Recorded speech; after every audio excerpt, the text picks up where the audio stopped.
नमस्कार,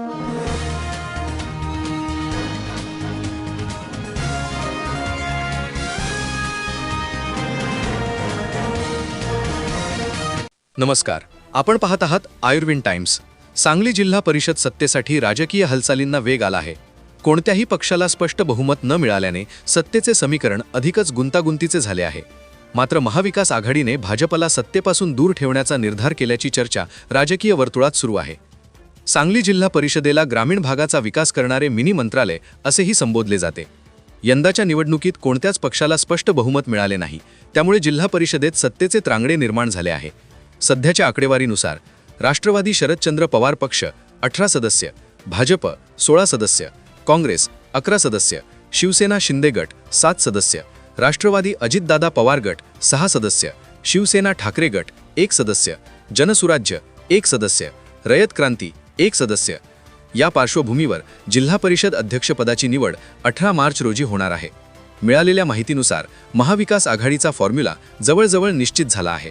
त्यामध्ये अध्यक्षपद राष्ट्रवादी शरदचंद्र पवार पक्षाला, उपाध्यक्षपद काँग्रेसला, तर राष्ट्रवादी अजितदादा पवार गटाला 2 सभापती पदे देण्याचा प्रस्ताव आहे.